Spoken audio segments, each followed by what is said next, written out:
casualness is a big negative quality in SSB. Casualness is a big negative quality in SSB. Do not be casual. ठीक है? Okay. So your test, if you go at about say 8 o'clock, your test will be over by about 10:30, 11. After that, a few people will be called for interview. Interview will be few people for on the psych day, few people on the GTO 1 day. GTO is over 2 days. GTO tests are over 2 days. So some interviews on GTO 1 day, some balance few interviews on GTO 2 day, and after that is the conference day. ये schedule सबको मालूम होगा? नहीं मालूम है? SSB कितने दिन का होता है? 5 डे. क्या क्या होता है किस किस दिन मालूम है ना तुम लोगों को? First day is screening test, second day is psychological test, third day is GTO 1 day, fourth day is GTO 2 day, and fifth day is conference day. ठीक है? Interview I deal later. जो 3 हो गए, psychological test, GTO test, interview test. तीनों के पास बराबर number होते हैं, 225 नंबर ईच. SSB इज फॉर कितने मार्क्स का? 900 marks. 225 marks each with GTO, interviewing officer and psychologist. 225 marks are kept for the conference. Not that कि how you perform in the conference के ऊपर 225 नंबर में से नहीं मिलते.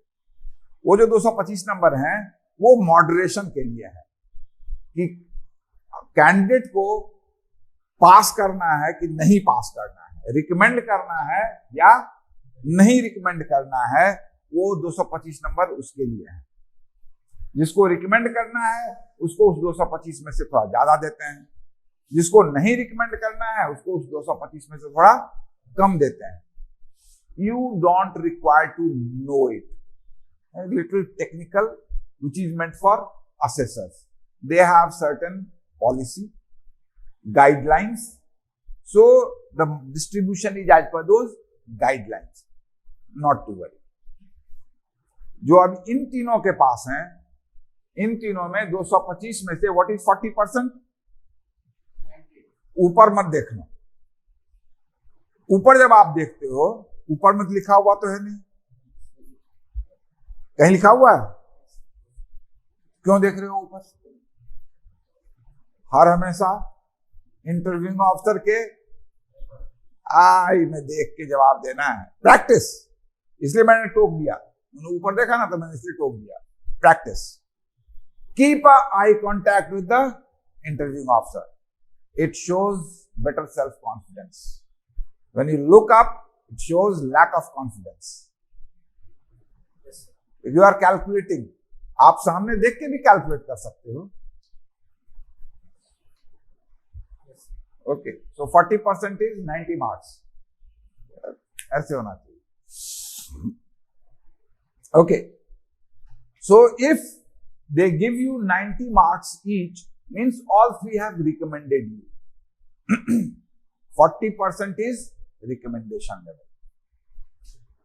90 से कम दिया तो मतलब नॉट रिकमेंड, वो रिकमेंड नहीं कर रहा है. ठीक है? अब उसके कुछ बाकी फॉर्मूले हैं, कुछ नॉब्स हैं which you don't require to know, so I will not waste time on it. Okay? कि क्या है उनकी आपस की जिगड़ी पुगड़ी, वो असेसर को करने दो. तुम जान के क्या करोगे? तुम्हारे लिए कोई मतलब नहीं रखता. मैं ये इसलिए बता रहा हूं कि इसमें 90 और उससे ऊपर सबसे ज्यादा लड़कों को मिलता है इंटरव्यूइंग ऑफिसर से. एक इंटरव्यूइंग ऑफिसर एक बैच से मैक्सिमम 20 लोगों का इंटरव्यू कर सकता है. मैक्सिमम कितना? That is the maximum.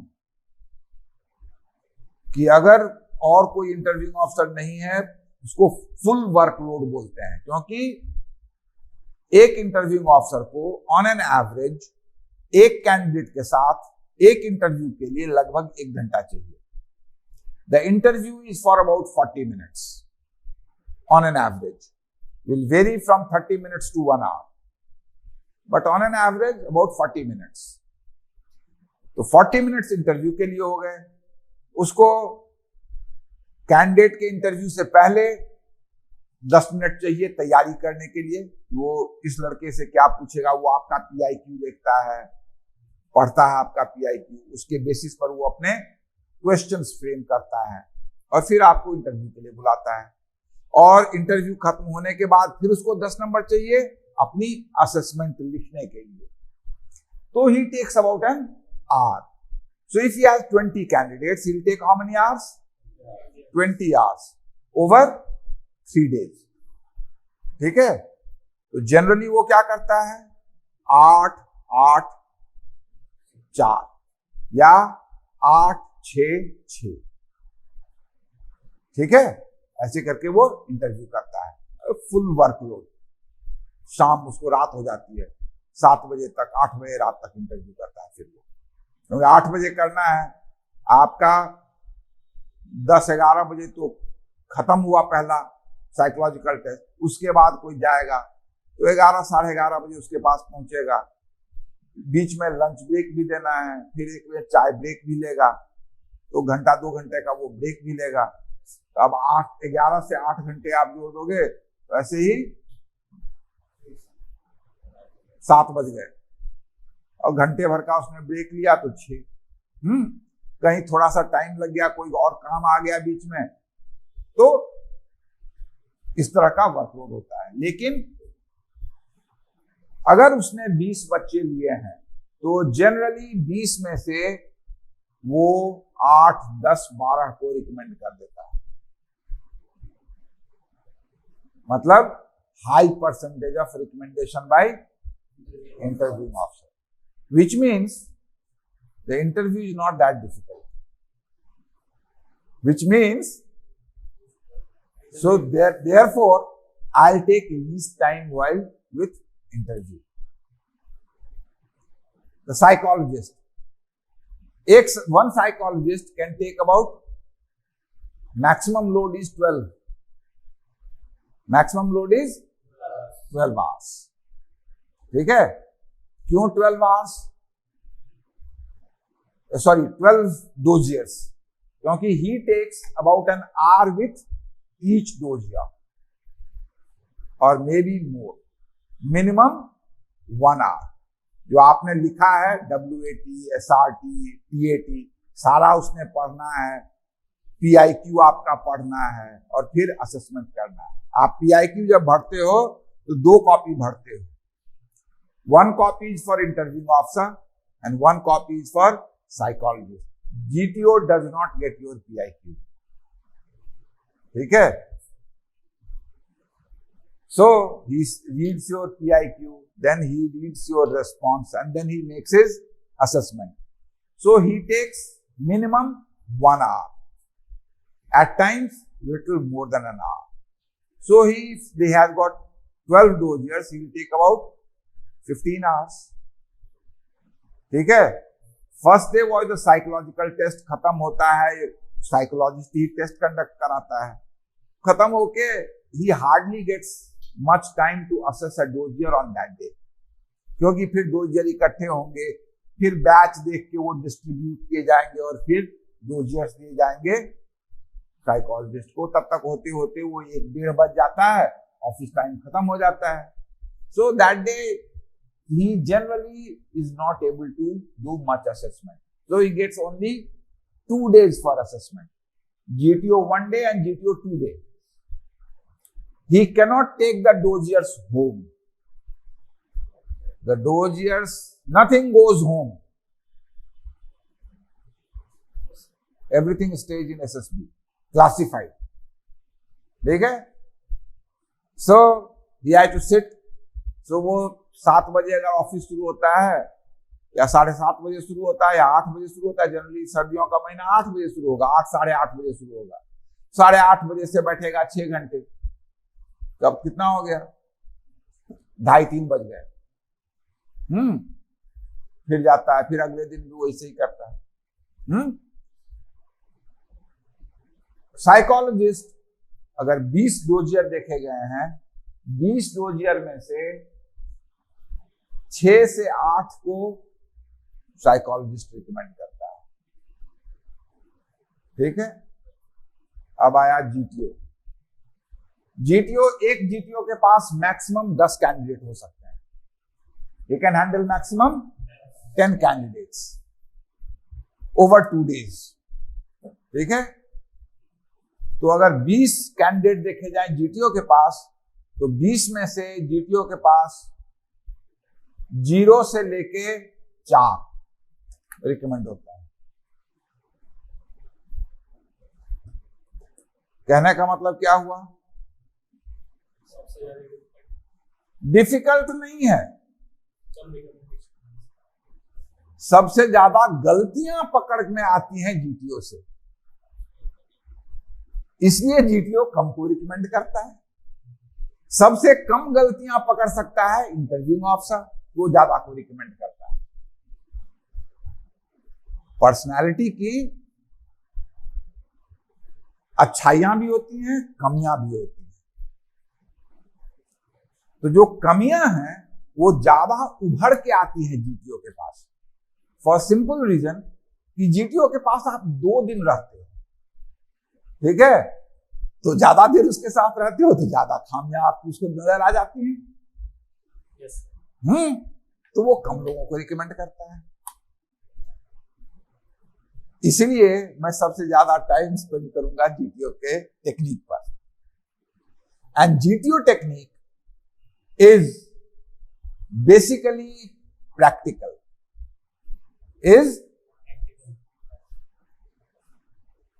ये आपको एसएसबी में भी बताएगा। उन्होंने पढ़ा होगा कि किसी आदमी की खासूसियत 3 तरीके से देखी जा सकती है। कौन कौन से 3 तरीके हैं? मनसा, वाचा, कर्मणा। संस्कृत पढ़िए तुम लोग ना सबने, क्या मतलब हुआ? हाँ,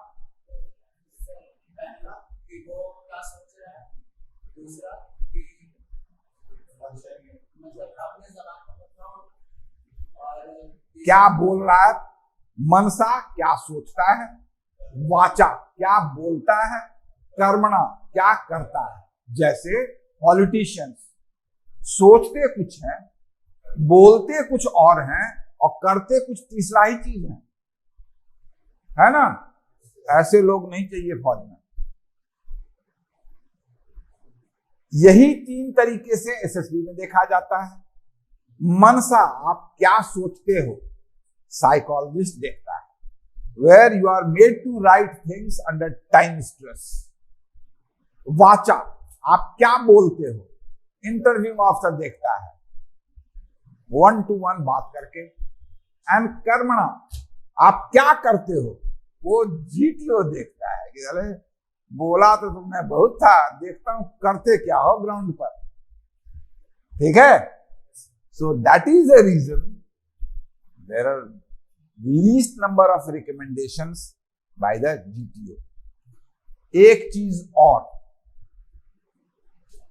all the assessors want to recommend maximum candidates। Her assessor recommend करना चाहता है कैंडिडेट को। लोग सोचते हैं उल्टा कि वो फेल करना चाहता है, नहीं, वो पास करना चाहता है, लेकिन उसको बंदा ही नहीं मिलता पास करने लायक, जबरदस्ती पास नहीं कर सकता। वो ढूंढ रहा होता है कि मेरे को कोई बंदा मिले जिसको मैं पास करूं, क्योंकि वहां पर प्रोजेक्ट की जाती है हम लोगों की, सारे असेसर्स की, कि उसने कितने लोगों को असेस किया, कितनों को पास किया, फाइनली कितने पास हुए और उसका पास परसेंटेज क्या है। तो खुशी होती है जो असेसर्स हैं, हम भी असेसर जब थे तो खुशी होती थी जब कोई लड़का पास हमारा करता था, रिकमेंड होता था।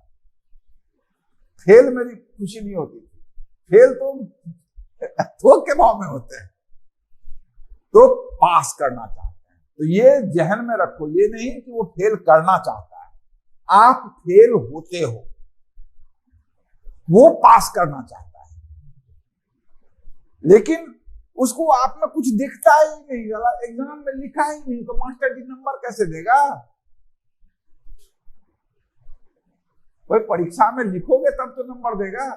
अब लिख के आ गए, वो क्या है, काम था यार, दिया था उसमें, गाय हमारी माता, हमको कुछ नहीं आता है, बिहार का ही है ना, तो टीचर ने क्या लिखा,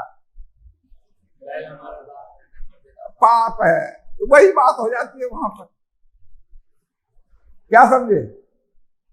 वो मत होने दो।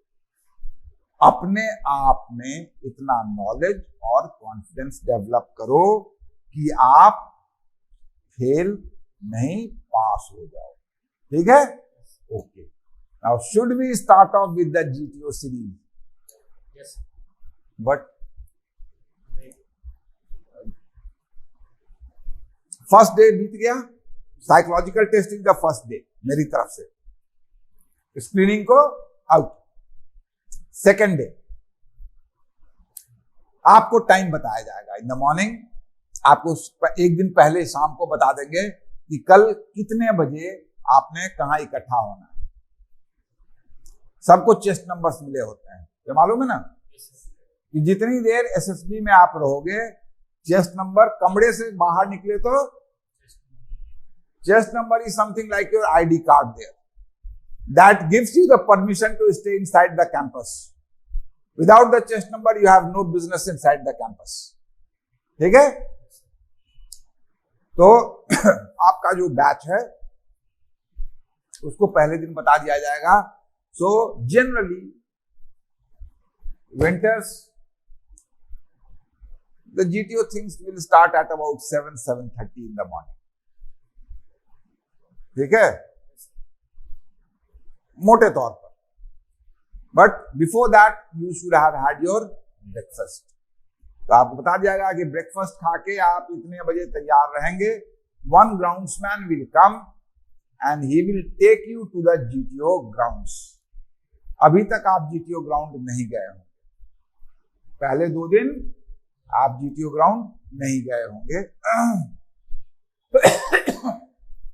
GTO 1 के दिन वो आपको GTO ग्राउंड में ले जाएगा।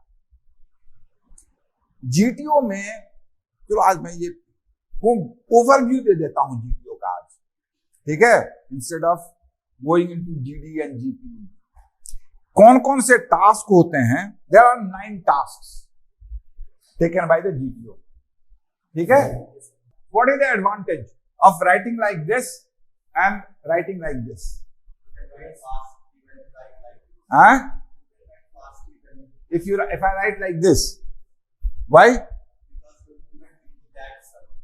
Otherwise, my movement will still be this side.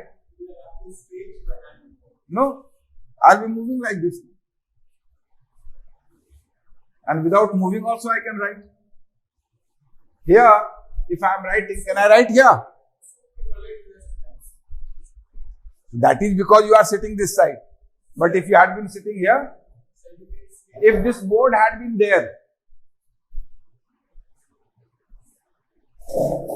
it is better to write from here to here. It is faster, better for assimilation, better for you, better for the teacher. But here, probably there is no space, that's why the board is here and the class is here. And that's why he had to write like this. Otherwise, this board should have been there and he should have been writing like this. Okay, but I'll write like this. I don't have the, मेरे को आदत नहीं है ऐसे लिखने की। Okay, the GTO series में you have 9 tasks. The first task is group discussion, GD. Second task, group planning exercise, GPE. Third task, PGT, progressive group task. Fourth task, group obstacle race or snake race. Fifth task,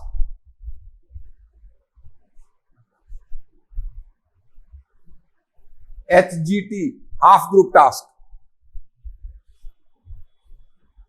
ठीक है?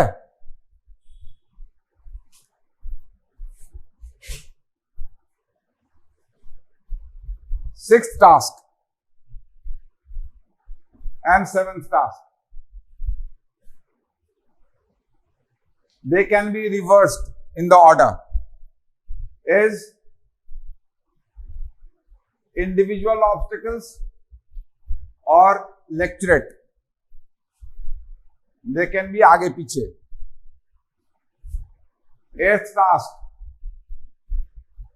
is command task, and ninth task is FGT, final group task. These are the 9 tasks which are taken by the GTO over 2 days. Okay. Now,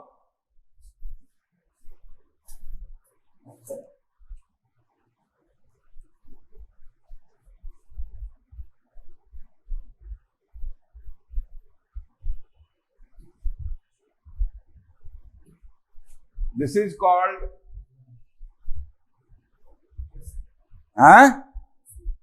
basic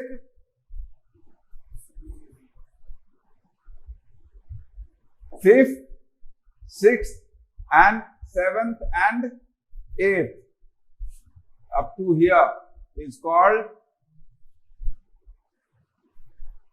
confirmatory series, and this is final series.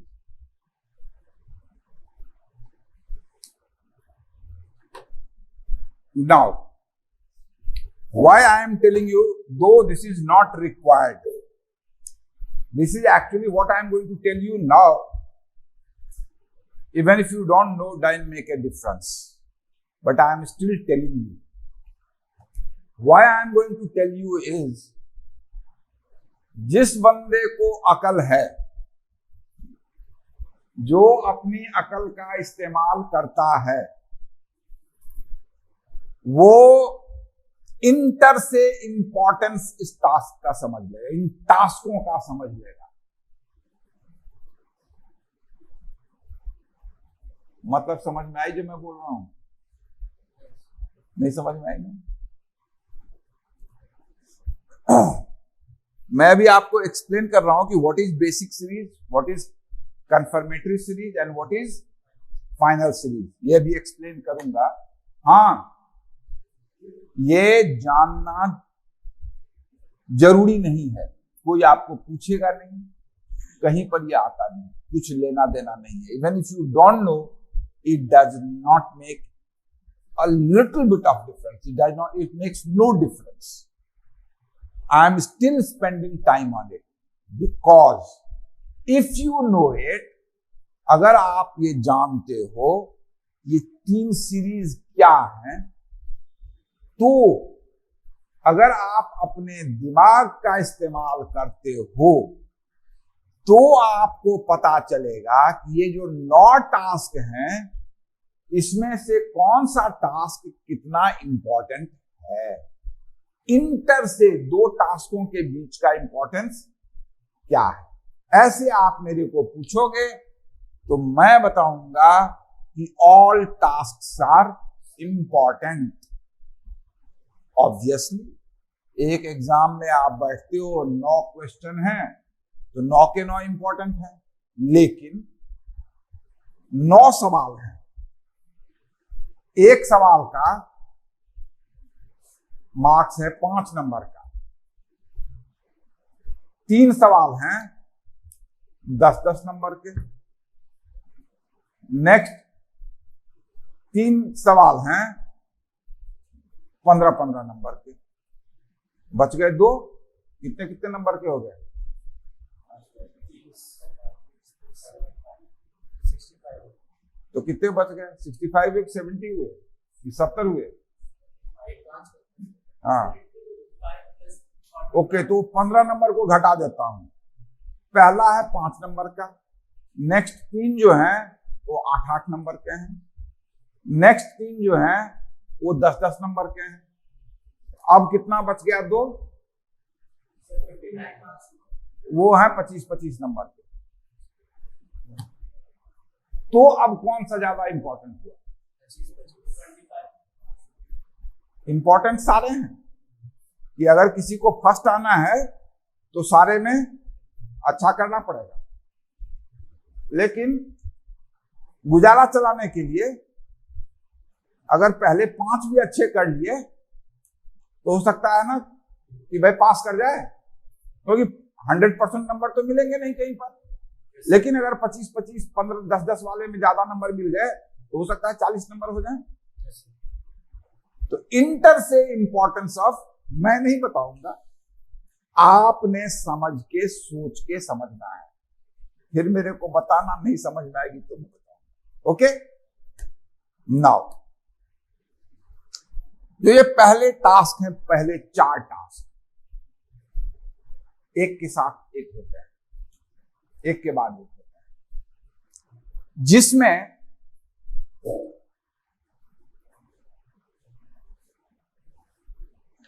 उल्टा मेरे को लिखने की आदत है, इसको भूल जाओ एज ऑफ नाउ, इसको भूल जाओ एज ऑफ नाउ। बच गए 3। हर में मान लो मेरे पास, मैं जीटीओ हूं, मेरे पास 10 कैंडिडेट थे, चेस्ट नंबर 1 से लेके, ठीक है। तो मैं जब अपने नोटिंग शीट में, नोटिंग पैड में लिखता हूं 1 2 3 4 5 6 7 8 9 और 0, 0 मीन्स, तो हर बंदे का चेस्ट नंबर कितने डिजिट में हो गया? चाहे कहीं से कहीं चेस्ट नंबर मेरे को मिले, सिंगल डिजिट में ही रहेंगे। मान लो मेरे को मिला है 23 से लेके 32 तक, ठीक है, 3 4 5 0 1 2, हाँ, तो मेरे को एक ही डिजिट लिखना पड़ेगा हर चेस्ट नंबर के लिए, ठीक है। और मैं उतने से आइडेंटिफाई कर सकता हूं कि मैं किस बंदे का असेसमेंट कर रहा हूं। वो असेसमेंट कैसे करता है? मान लो जीडी में, I am giving you a hypothetical example,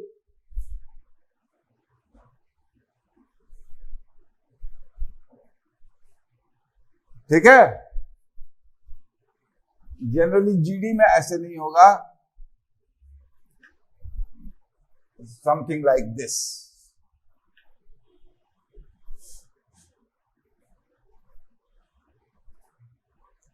जो अब कैसे असेस करता है वो मैं बता रहा हूं, ये इसलिए बता रहा हूं क्योंकि आपको ये जानना जरूरी नहीं है। मैं ये इसलिए बता रहा हूं कि अगर आप ये जानते हो तो अगर अपना दिमाग इस्तेमाल करते हो तो अपने फायदे में इस्तेमाल कर सकते हो, इससे फायदा उठा सकते हो। I find him fit, I find him fit to be recommended, उसके नंबर हैं 90 एंड अबव, ठीक है। Anyone right off this stroke, I find him unfit, I find him unfit. People between stroke and dot, they are the people who I have to look for, कि इनमें से कौन है recommend करने लायक। GP,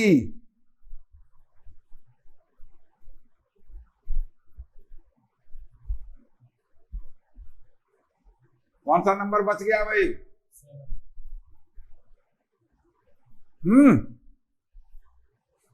generally find it will come down to something like here or here.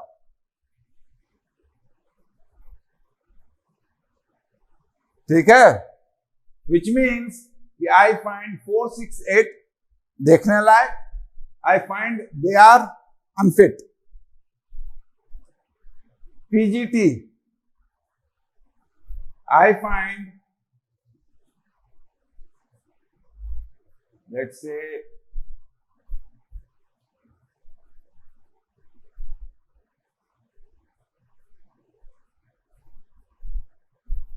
अब क्या क्या बचा? 3, 9, 2, 0, 3, 3, 6, 1, 7, 2, 9, 1 बच गया, कोई 6. हाँ, which means in PGT I found 2 chaps worth watching, others not worth watching. ठीक है, GOR मैंने इसलिए घेर दिया था कि unless you show some negative quality, कि डरपोक हो, डरते हो, करेज में प्रॉब्लम हो, ठीक है, या मदद नहीं करते हो दूसरों की, सेल्फिश हो, इस तरह का कुछ गलत उभर के ना आए, तो all 10 of them are between this. ठीक है, now ये जो मैंने लिखा है, जिस सीरियल में लिखा है, दिस इज रैंकिंग. ये स्ट्रोक एंड डॉट जो है इज कॉल्ड रेटिंग. मैंने रेट किया कि ये कहां पर है, कितने नंबर के लायक है, और ये जो सीरियल में जो नंबर मैंने लिखा इज योर रैंकिंग. उसमें भी सब बेकार हैं, 6 से लेके 10 तक.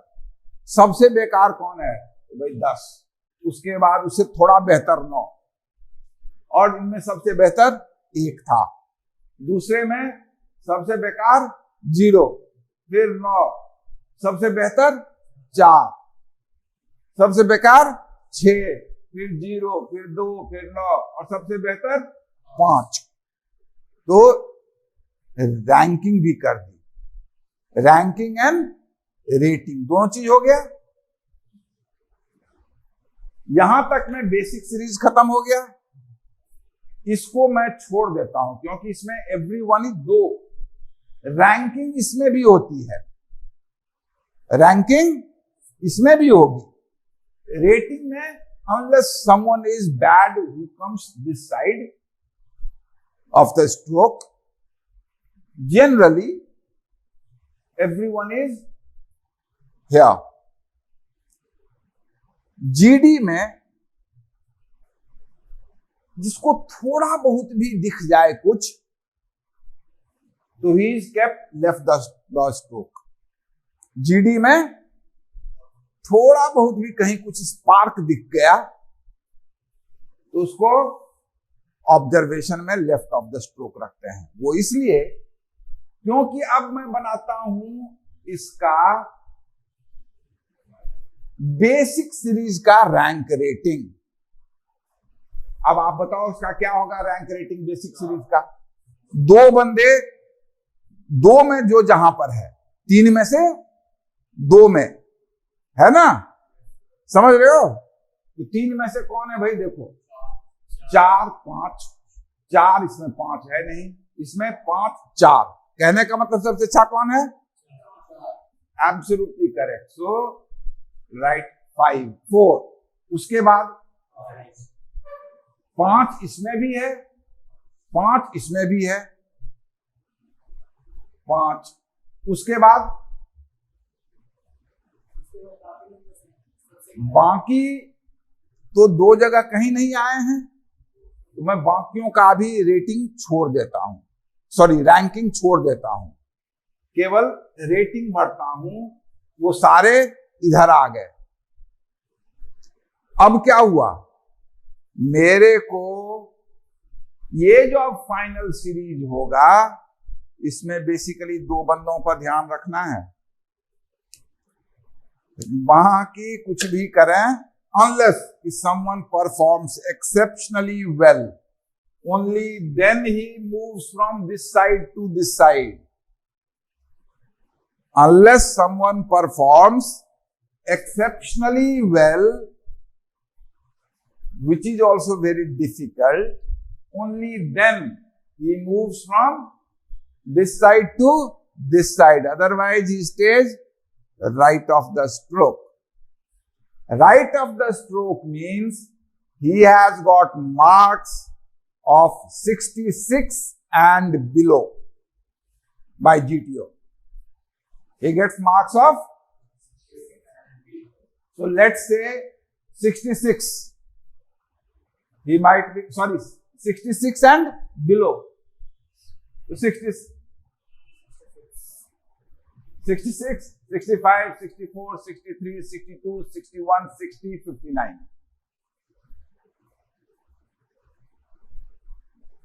That is the meaning of ranking. That is how the marks are given. No two persons get the same marks by the GTO.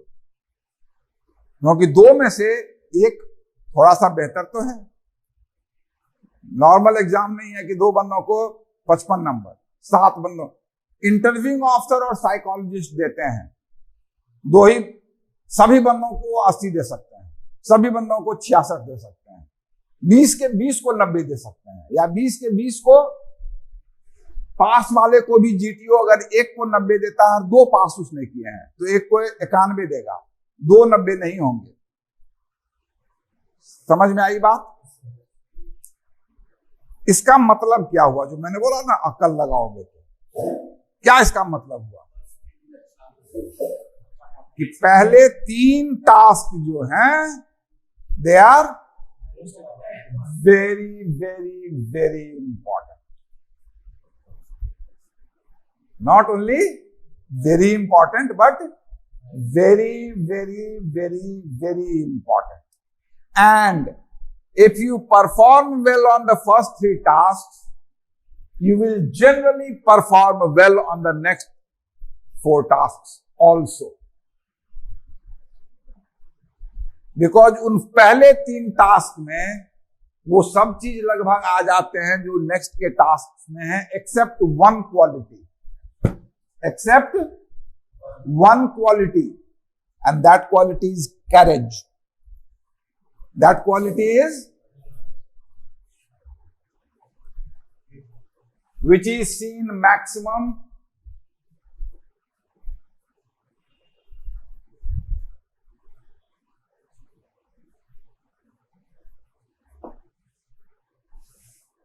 so if there is a person who has got problem with his courage, it will come out here.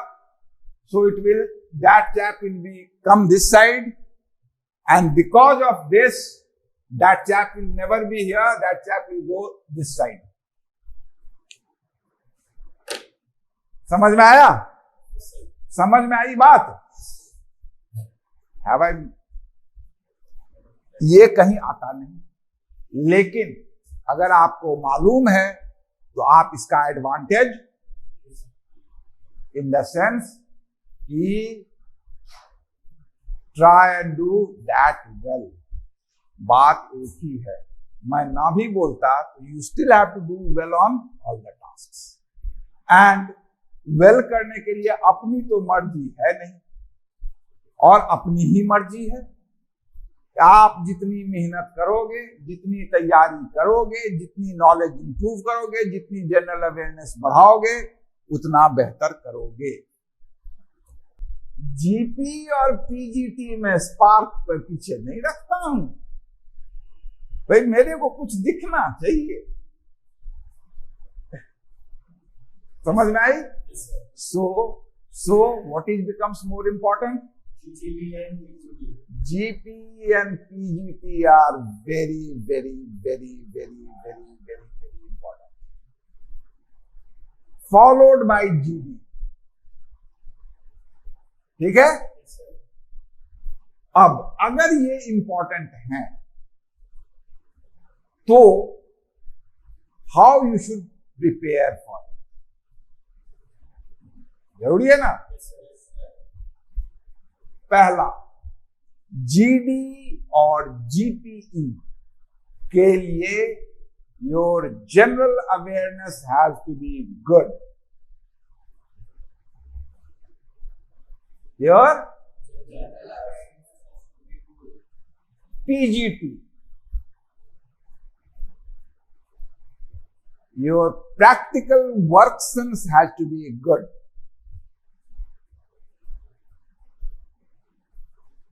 कभी कोई काम किया है घर में, खेती की है, फायदा होता है, हल चला है, खेती की है, कोई सबने बोला खेती की है, 10वां में पढ़ रहा है, क्या क्या खेती में, धान रोपे हो, धान रोपने क्या, कटनी किया है, धान कटनी, आलू बोया है, वो भी कुछ नहीं, तो आलू काटा था तुमने कि कौन से मुंह से डालना है, तो फिर वो भी नहीं काटा, तो तुमको आलू दे दिया, बोला कि ऐसे मुंह ऊपर करके इतना इतना दूर पर रखते जाना, वही क्या होगा।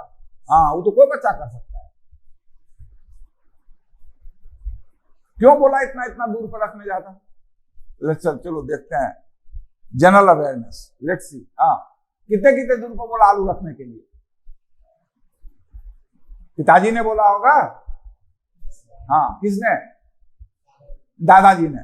कितने कितने दूर पर बोला रखने के लिए, एक एक हाथ पर, आधा हाथ पर, 1.5 हाथ पर,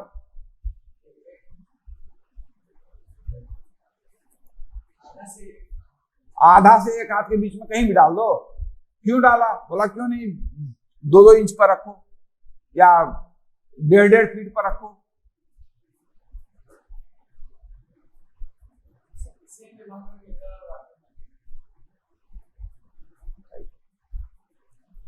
सोटी रख के ना पिछवाड़ा लाल, पूछना दादाजी से, टेलीफोन है दादाजी के पास, पूछना दादाजी से, दादाजी आपने मेरे को बताया था आलू रोपते हुए 2 आलू के बीच में इतना गैप होना चाहिए, क्यों, ज्यादा क्यों नहीं होना चाहिए, कम क्यों नहीं होना चाहिए। इसको बोलते हैं general awareness.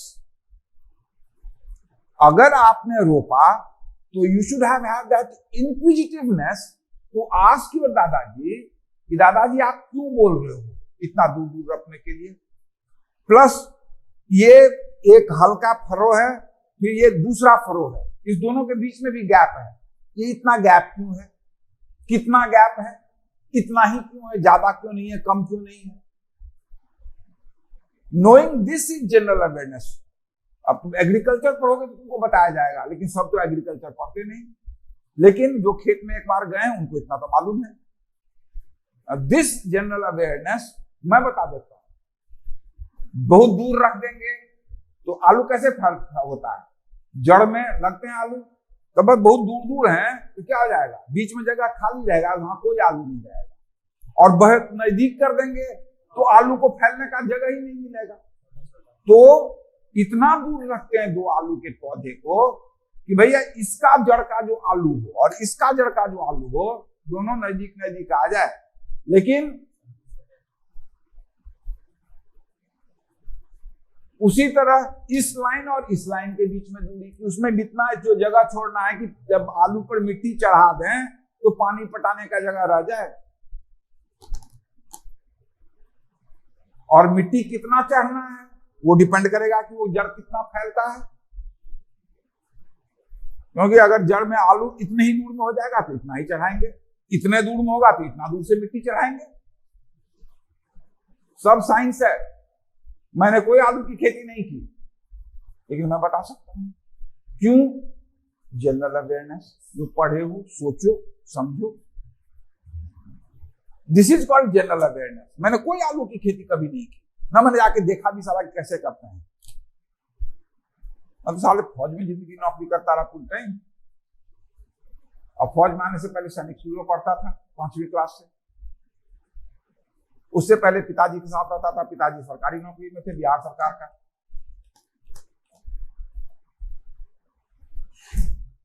So keep your eyes ears open, be inquisitive, सवाल पूछो,